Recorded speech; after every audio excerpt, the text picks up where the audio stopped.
Welcome back to another episode of Crit Hit Coffee Break. This is more or less an introductory series where we're going to talk about, on today's episode, how we rate the games in our reviews.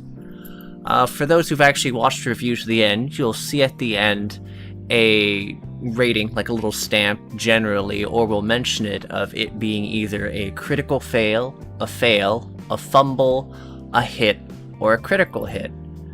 Now, the reason for this is because actually giving a numerical system didn't really seem right. Numerical systems are generally meant to be more or less objective, and we felt that when we were looking at games, yes, we tried to try and give like a relatively objective look at what the game had to offer, but at the end of the day, we were offering a subjective opinion on the game's contents. So, picking a review scale that had somewhat more subjective wording seemed appropriate. So in this case, we have a sort of a gradient scale. So in the case of the rating system, what you'll have is the hit and the crit hit, which more or less translates to how strongly I would recommend this to people.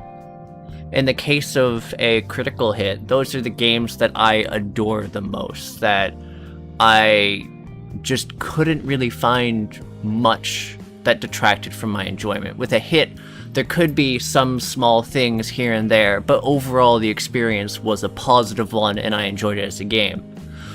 Fumbles are more when I have had a lukewarm experience with the game. Perhaps it had a number of bugs in it that were quite noticeable, or there was issues of balance that were problematic.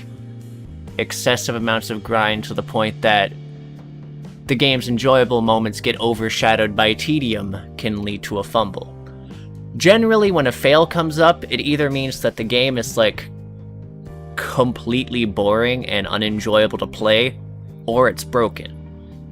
There's been a few instances actually in where we've played a game and it's been unplayable either due to balance or actual game-breaking bugs. One of them, for instance, that changed because all the bugs were patched out was the Dungeon Souls review. It was originally going to be a critical fail before it changed to a hit, because at the time we initially did the review before the patch hit, there was a bug in the game that erased all the save file, and then it just happened randomly in tandem with another bug that crashed the game whenever you killed a certain type of extremely common enemy that would show up pretty much without fail on the third stage. So that kind of experience is what we'd give a critical fail. A fail was Torgeith, which technically functioned as a game but was extremely monotonous. It was like watching paint dry the game. But yeah, no, those are sort of examples of how we scale things. If you want more examples, you can watch some of our videos and see. Anything you would like to weigh in regards to the rating system, Lovi? While a lot of what we say in our reviews and what we rated as finally at the end would most likely correlate for both Arlyeon and Shrimp. Personally, for me, you might actually find that I can have a very different approach. So, a lot of games that I absolutely love and to me would be a critical hit, if I described it to you, you would probably not want to play it. They have a ton of bugs, the gameplay is really monotonous, stuff's really bad, but hey, I've spent 1,000 hours in it. Skyrim. And because of that, you not only have to take a look at what we say at the end, but also pay close attention to what we say throughout, because each person's experience will be different.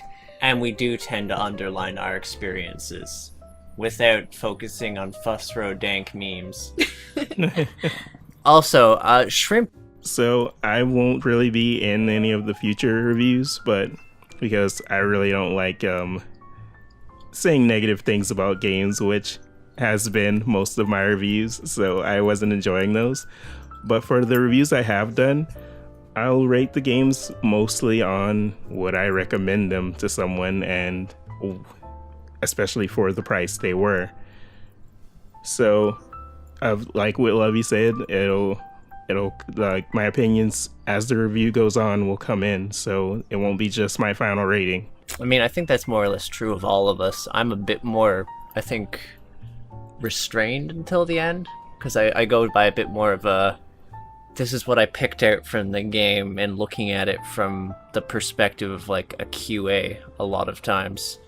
But I tend to give the most subjective look at it in the final word, because I try to just sort of pick out like what it actually has to offer in each respective section. Which, by the way, in some of these games, you're going to come across a story section, and the story section is going to be basically me blank, like just going to be blank, or me cracking a joke because there is no story. And that's fine. That's not actually a knock against a game. A game is allowed to have no story if it's just going to be like old school goodness. I mean, Pong doesn't have a fucking story.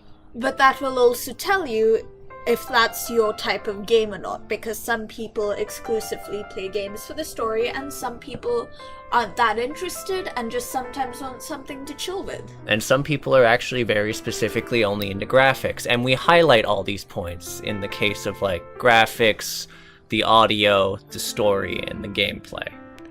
We don't always cover like options and settings, but it's a good indicator. If we complain about the controls, they probably don't let you remap the controls. And if we complain about the audio being unbalanced, they probably don't have audio options. Or the audio options are just crap. Yeah.